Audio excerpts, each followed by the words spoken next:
On Facebook, Attorney Tim Anderson, good morning. Today is Wednesday, the 8th of April, and I'm working today in the courts regarding some hearings where you have masks and gloves and doing all these things that are necessary to keep us safe and keep the people we're representing safe.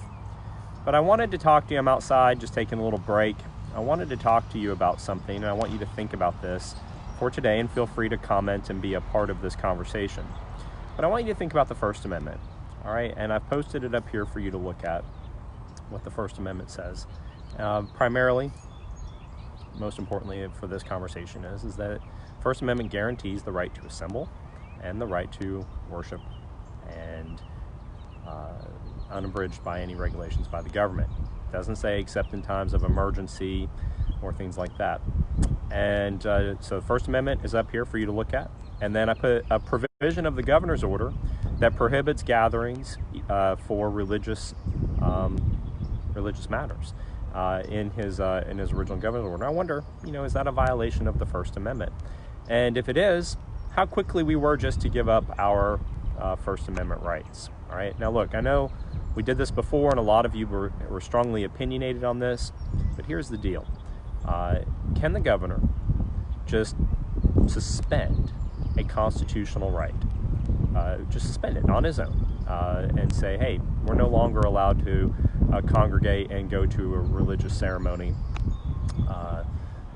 Can you do that? That's the question. Whether you think church is good or think church is bad, can he do it? Is it legal?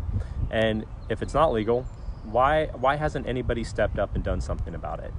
So here's the other thing I want you to think about while you're debating this amongst yourselves and amongst your families, is that when can the governor decide we can do something or we can't do something? Does he have the authority to do that? So what if he comes up and says, something else? You have to give up your guns. The First Amendment is no different than the Second Amendment. If he said you can't have guns now because of the coronavirus. When does the outrage begin? When does the rally at the Capitol, like we saw when the legislature was trying to take away the Second Amendment, when does that happen in Virginia? All right. This is Easter Sunday. Okay. This is Easter Sunday coming up. Churches would be breaking the law to hold a religious ceremony if there are more than 10 people, even if it's in a field, like this, guys. Look, you could have a church here, okay? They could have a service and everybody could be situated, but if it's more than 10 people gathered together, it'd be a crime under the Executive Order 55.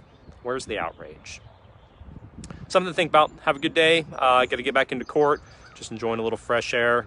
Think about this.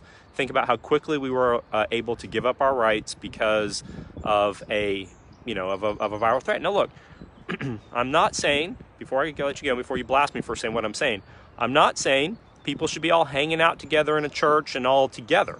But what if a church could do it? What if a church could socially distance families? What if a church could, could go out on a lawn and get people together? What if they could do it and it could be done reasonably safe? Is it the governor's job to say that would be a crime? Anyway, have a good day.